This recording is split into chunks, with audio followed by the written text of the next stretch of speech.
Students, we are again back to the course Electrical Circuit Analysis E301, and this is our second lecture.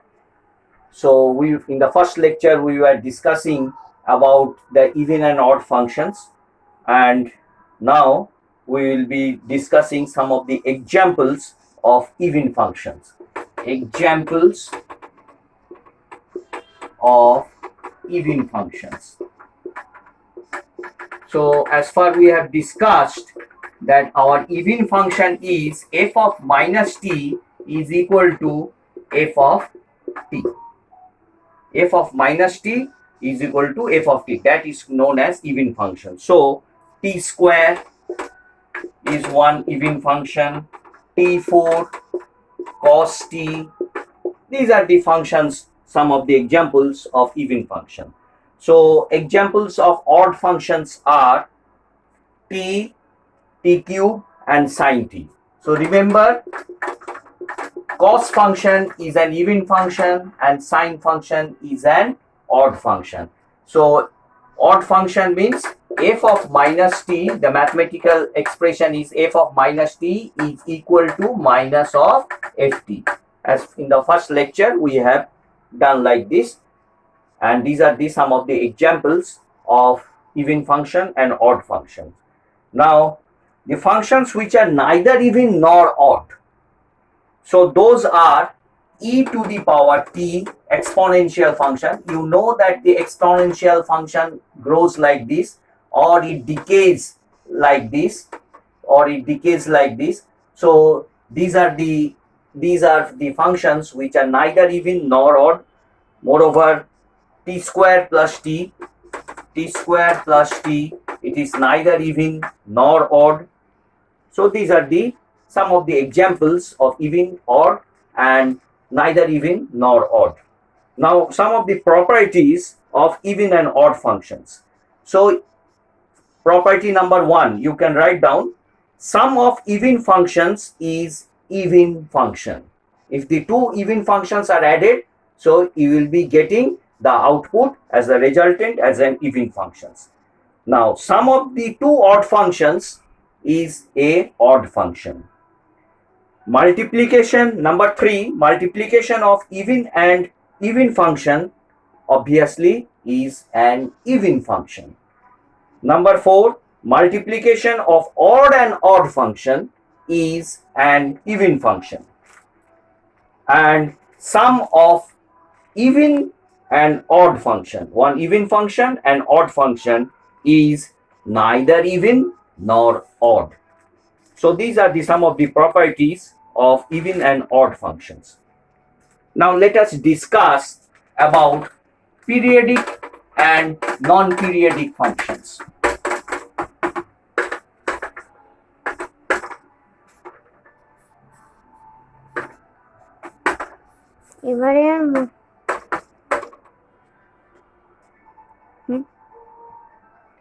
Now periodic functions. Periodic functions. So mathematically you can tell like this, x of t plus t naught is equal to x of t. So where t varies from minus infinity to plus infinity. So this is the time period. T naught is the time period, where the constant t naught is the period of xt. So what are the examples of periodic functions? The examples of periodic functions are sine of t. You can know a sine function like this. Cos of t, sine t by 2. These are the examples of periodic functions. And what are the examples of non-periodic functions? E to the power t, non-periodic functions. Non-periodic functions are e to the power t exponential, t square, and t itself. These are the non-periodic functions. You can see that t, if you plot t, it will be like this. So it is a non-periodic. It will be a straight line.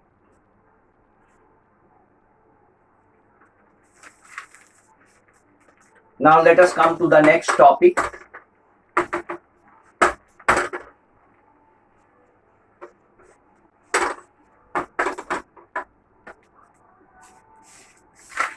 Now let us discuss about the unit step function. Unit step function. The name itself suggests what is a unit step. Unit means one, step means one step after another, and that type of function. It is denoted by u of t. So you can see a function like this is a unit function. In the x-axis is the time scale, this is the u of t function, and this is a unit function. So for t, mathematically you can write ut is equal to 1. It is 1 for t greater than 0. For t greater than 0. So for any value of t greater than 0, it is equal to 1. And it is equal to 0. It is equal to 0 for t less than 0. For t, any value of t less than 0 before the starting, before the switching on, before it was, a function was 0. And moreover, this is a unit step function. So let us discuss with this shifted unit step function. Unit step shifted function. Shifted. This is one term added, shifted. Unit step shifted. So you can write like this. The function is denoted like this. Like this. So this is the function u of t. This is again time t. It is being shifted. It is being shifted with time t0. So the delay time is t0. So you can write this function as u t minus t naught equals to 1 for t greater than t0.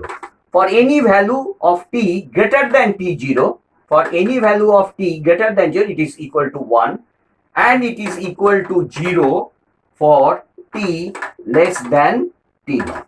For any value of t less than t naught, it is equal to 0. So this is the 1. This is the 1. This is the 1. This value is 1. This value is 1. So that's why the name is unit. Now let us come to the next topic. And remember that unit step function is also called Heaviside function. Heaviside function. Unit step function is also called Heaviside function. Heaviside. H-E-A-V-Y-S-I-D-E. Heaviside function. After the name of the mathematician, German mathematician, Heaviside function. So next topic is our unit impulse function. Unit impulse. Unit impulse function. So impulse, the name itself suggests that a large amount of force is being applied at a certain instant. Means a large amount of force being applied at a certain instant, and the rest all the time after and before the function was 0. So why 0? I am picking it up because this is the initial stage of switching. So this is known as impulse function. Unit impulse function. This is also called Dirac delta function. Dirac delta function. Dirac delta function. So some mathematical properties are also there in unit impulse function. We will be discussing.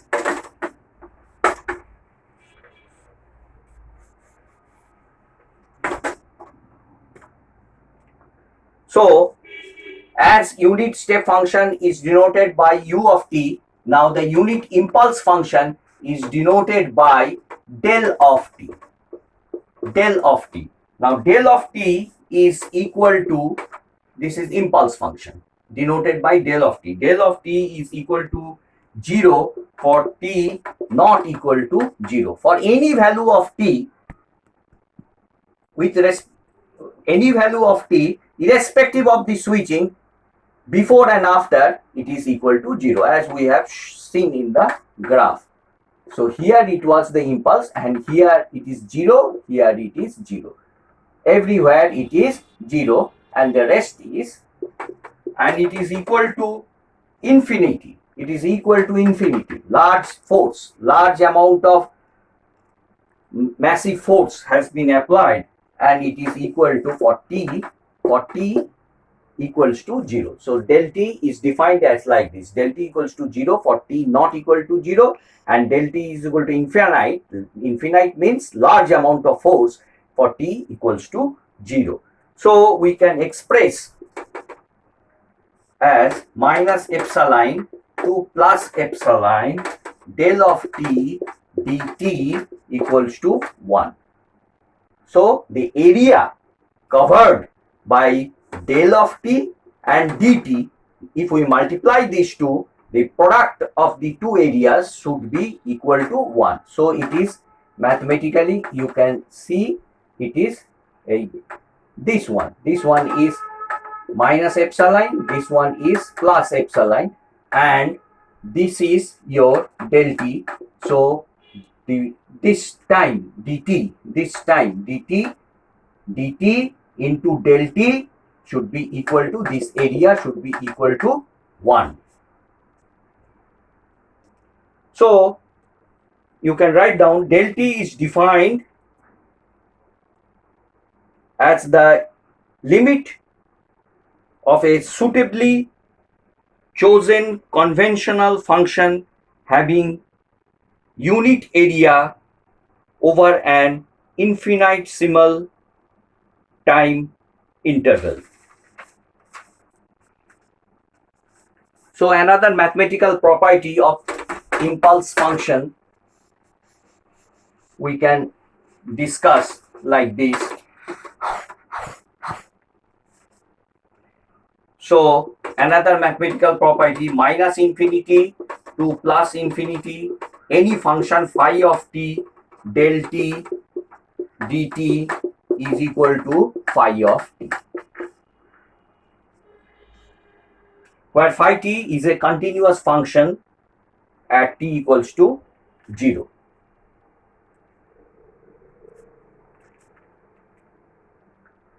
So you can write down a delayed impulse function. A delayed impulse function is denoted like this. This is the time scale. This is, so delayed impulse function. It is being delayed at by t0, and it is del t minus t0, the function. It is like this.